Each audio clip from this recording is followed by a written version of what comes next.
ആദ്യമേ വലിയ സന്തോഷത്തോടെയാണ് ഞങ്ങൾ 3 പേര് നിൽക്കുന്നത്. തെരഞ്ഞെടുപ്പിന് മുമ്പേ നിങ്ങളെല്ലാവരോടും ഞങ്ങൾ പറഞ്ഞിരുന്നു രാഷ്ട്രീയത്തിന് അതീതമായി ഞങ്ങളുടെ ഈ കൂട്ടായ്മ വിജയം വരിക്കുമെന്ന്.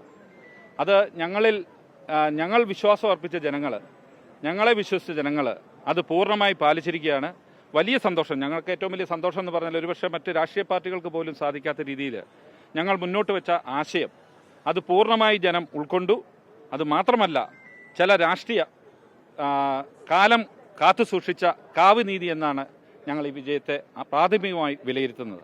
ആദ്യത്തെ ഒരു റിസൾട്ട് വരുമ്പോൾ കേരള കോൺഗ്രസ് എമ്മിന് കാര്യമായിട്ടുള്ള നേട്ടം ഒപ്പത്തിനൊപ്പത്തിന് നിൽക്കുന്നു എന്നാണ് റിസൾട്ട് പറയുന്നത്. ഞങ്ങൾ അതിലേക്കൊന്നും കടന്നിട്ടില്ല. ഞങ്ങൾ നേരത്തെ നിങ്ങൾ ചോദിച്ചപ്പോൾ വളരെ വ്യക്തമായിട്ട് പറഞ്ഞിരുന്നു, ഞങ്ങൾ 3 പേര് നിന്നതിൻ്റെ ഉദ്ദേശം പരസ്പരം ബന്ധപ്പെട്ട് കിടക്കുന്ന 3 വാർഡുകളിൽ വികസന പ്രവർത്തനങ്ങൾ എത്തിക്കുക എന്ന് തന്നെയാണ് ഞങ്ങളുടെ ഉദ്ദേശം.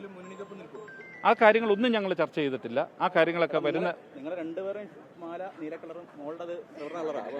അത് കിട്ടിയ മാല എന്നുള്ളൂ. ഇതൊരു പാർട്ടിയുടെ അല്ലല്ലോ, നമ്മുടെ ദേശീയതയുടെ ചിഹ്നമായിട്ട് നമ്മൾ കാണുന്നു. അങ്ങനെയൊന്നും കിട്ടിയ മാല ആരോ ഇട്ടു. ഞങ്ങൾ ഏതായാലും മാല ഞങ്ങൾ തയ്യാറാക്കി വെച്ചിട്ടില്ല. ആർക്കെങ്കിലും ഉള്ള മറുപടിയാണ്. തീർച്ചയായിട്ടും ഈ വിജയം, ഞങ്ങളുടെ വിജയം പലർക്കുമുള്ള മറുപടിയാണ്. ഞാനിത് സൂചിപ്പിച്ചിരുന്നു.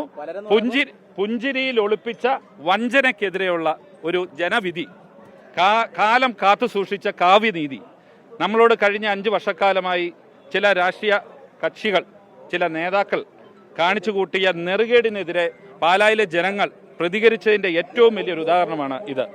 ഏതായാലും നെറുകെട്ട രാഷ്ട്രീയത്തിന് പാലായിലെ ജനങ്ങൾ മറുപടി നൽകിയിരിക്കുകയാണ്.